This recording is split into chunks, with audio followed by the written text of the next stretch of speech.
Hello दोस्तों, good evening. एक और इंटरेस्टिंग वीडियो के साथ आज मैं हाजिर हूँ। ये वीडियो यूज्ड कार पर सर्विस आधारित है।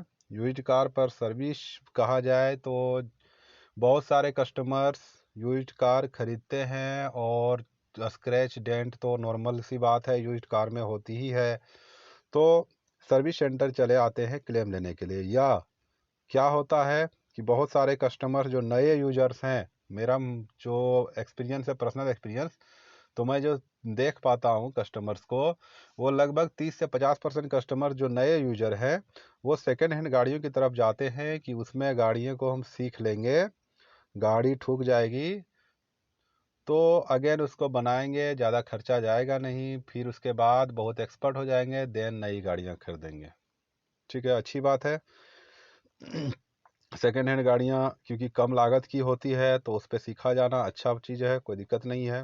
लेकिन ज़रूरी है क्योंकि जो भी गाड़ियाँ रोड पे चलती है उसमें लीगल लाइबिलिटी बन जाती है। इंडियन मोटर व्हीकल एक्ट 1988 के तहत जो भी गाड़ियाँ रोड पे चलती है वो इंश्योर्ड होना चाहिए। गाड़ी क्या होना चाहिए? अंडर इंश्योरेंस होना चाहिए। ठीक है। और एक ऑथोराइज्ड उसमें ओनरशिप होनी चाहिए। ऐसा नहीं कि हम गाड़ी किसी कस्टमर से खरीद लिए हैं और हम गाड़ी को चलाए जा रहे हैं और इंश्योरेंस उसके नाम पर है, कभी ज़रूरत पड़ेगी तो पेपर ट्रांसफ़र करेंगे। बहुत बड़ी रोड की रिस्क है, रोड पे कोई भी घटना दुर्घटना अगर हो जाती है तो इस तरह की केसेस में व्हीकल सेल परचेज वाला जो क्लॉज है, केसेस है, ठीक है, वैसे केस में बिना डॉक्यूमेंटेशन का क्लेम नहीं मिल पाता है। कस्टमर्स नॉर्मली ऑन डैमेज के बारे में सोचते हैं कि हमारी गाड़ी का मान लिए कुछ बम्पर भी फट गया है, लाइट तो चलिए कैश में लगा देंगे। ऐसा नहीं है। Third party liability, third party जो इंश्योरेंस है वो मैंडेटरी है। ऑन डैमेज आप रखें नहीं रखें वो गवर्नमेंट के अनुसार मैंडेटरी नहीं है। पब्लिक प्लेस में अगर गाड़ी चलती है और आपकी गाड़ी से किसी भी तरह की क्षति होती है, किसी मोटरसाइकिल को लग जाना या कोई भी पब्लिक प्लेस में जो चीज़ें बनी हुई है, पुल्स का रेल हो गया, जो चीज़ें वो सब क्षति हो जाना, ये सब की क्षतिपूर्ति थर्ड पार्टी इंश्योरेंस करती है, वो ज़रूरी है, होना चाहिए। ठीक है। लेकिन यूज्ड कार के केसेस में आते हैं, कस्टमर्स जो लेते हैं गाड़ी, आप जान रहे हैं यूज्ड कार तो हल्की फुल्की स्क्रैच रहती है। ठीक है। नहीं भी रहती है तो कस्टमर्स क्योंकि नए चालक होते हैं तो कभी गैरेज से बाहर करने में, कभी गैरेज से अंदर करने में सटा देते हैं, ठोकर लगा देते हैं और फिर आ जाते हैं क्लेम लेने के लिए सर्विस सेंटर में और फिर वो डॉक्यूमेंट को प्रेजेंट करते हैं और वहाँ क्लेम नहीं मिल पाता है तो कस्टमर्स काफ़ी मतलब समझिए अनसर्टेन की स्थिति हो जाती है, क्यों नहीं मिलेगा क्लेम, हम कंपनी से बात करेंगे, यहाँ बात करेंगे, वहाँ बात करेंगे। उसी संदर्भ में मैं वीडियो को बना रहा हूँ।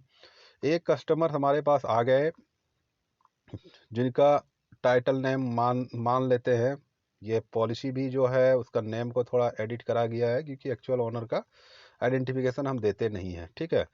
ये सोनू सिंह हैं जिन्होंने गाड़ी को खरीदा, यूज्ड कार खरीदा।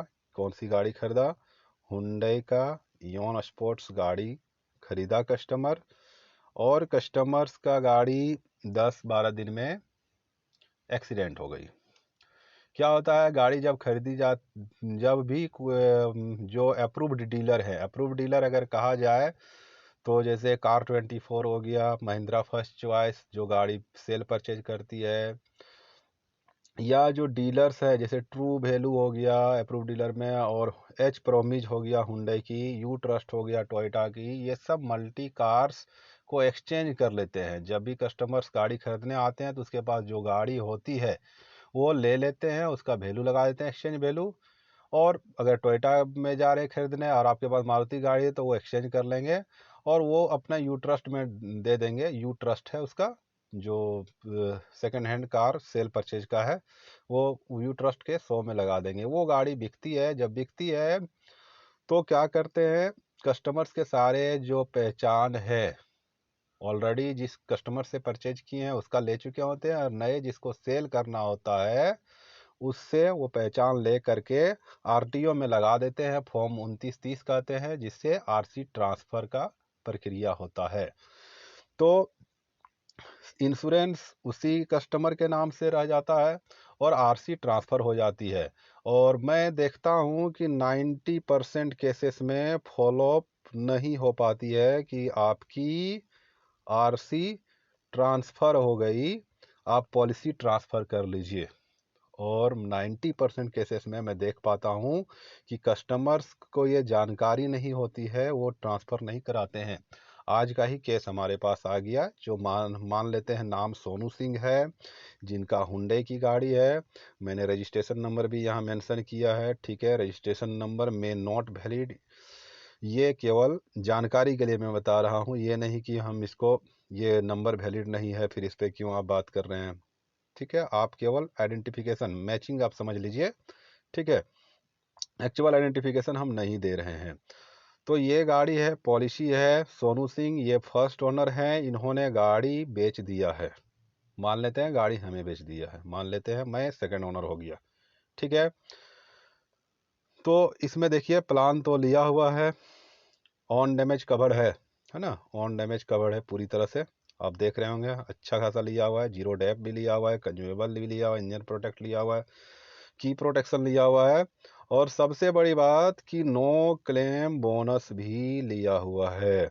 क्योंकि एग्जिस्टिंग कस्टमर जो सोनू जी थे, उन्होंने पिछले 2 साल में कोई क्लेम नहीं लिया, तो वो एलिजिबल हो गए 25% बोनस के लिए, ठीक है। अब ये गाड़ी बेच दिए हैं, किन्हें? हमें बेच दिए। चलिए, सबा अंसारी नाम हुआ मेरा, ठीक है। ये गाड़ी हमें बेच दिए। अब कैसे पता चलेगा? आरसी में नाम चेंज हो गया, आरसी में सेकंड ओनर दिखाते हैं, कहाँ लिखा रहेगा ये भी देखिए, ये भी एक जानकारी है।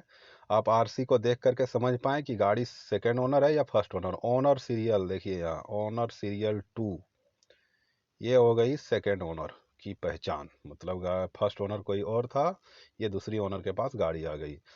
गाड़ी का वही पहचान के लिए, टेम्प्रोरी पहचान के लिए मैंने लगाया है JH11CT 5460, और सेम गाड़ी है। ये गाड़ी है सोनू सिंह के नाम से, गाड़ी मैंने खरीद लिया, हमसे गाड़ी ठुक गई, ठीक है। और मैंने क्लेम लेने आ गया, तो यहाँ पर क्या है, आरसी में नाम तो हो गया चेंज, बट पॉलिसी में नाम नहीं चेंज कराया, और हमें क्लेम चाहिए, कस्टमर्स को क्लेम चाहिए। ये पॉसिबल नहीं हो पाएगा। जब भी क्लेम लेंगे तो आरसी और पॉलिसी सेम ओनर से होना चाहिए, और क्लेम ऑथराइज्ड है केवल ओनर, जो एक्चुअल ओनर हैं। ऐसा नहीं कि 2 साल से गाड़ी ट्रांसफ़र हम यूज कर रहे हैं और हम आरसी भी ट्रांसफ़र नहीं किए, इंश्योरेंस भी ट्रांसफ़र नहीं किए, ये सब भी केसेस है, ठीक है। और उसके बाद हम क्लेम ले रहे हैं, ठीक है। छोटी सी क्लेम होती है, मान लीजिए 10,000 8,000 की, तो इंक्वायरी इंश्योरेंस कंपनी नहीं करती है, वहाँ निकल जाता है। लेकिन जैसे बड़ी एक्सीडेंट होती है, इंश्योरेंस कंपनी इन्वेस्टिगेशन जैसे लगाते हैं, वहाँ पूरा पूरा क्लियर हो जाता है कि एक्चुअल गाड़ी को यूज कौन कर रहे हैं, और गाड़ी किनके नाम से है। उनके घर भी जाके पूछते हैं तो पता चलता है कि ये गाड़ी साल भर 6 महीना पहले बेच दिया गया था उसे। तो इंश्योरेबल इंटरेस्ट यहाँ पर जो है, जो क्लॉज लग जाएगा कि जो इंश्योर्ड हैं वो इस पे इंश्योरेबल इंटरेस्ट के तहत में क्लेम लेने के लिए एलिजिबल नहीं है, क्योंकि उन्होंने गाड़ी को बेच दिया, उसके यूजर कोई और हैं। समझ गए बात को? तो इस वीडियो के माध्यम से यही कहना है कि जब भी आप गाड़ी सेकेंड हैंड लें, तो आरसी का प्रोसेस हो जाता है, रेगुलर फॉलोअप में रहें, और इस बीच में कोशिश करें कि गाड़ी कम से कम यूज करें, पब्लिक प्लेस में ज़्यादा यूज ना करें, क्योंकि घटना दुर्घटना इस बीच में बहुत मुश्किल हो जाएगी, क्लेम नहीं मिल पाएगा जब तक इंश्योरेंस ट्रांसफ़र ना हो जाता है। समझ गए मेरी बात को?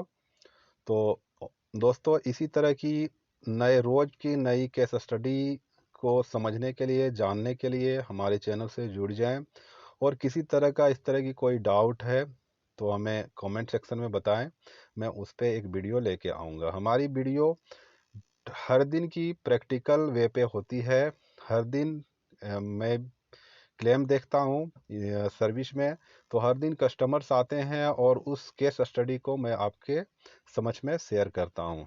Thank you.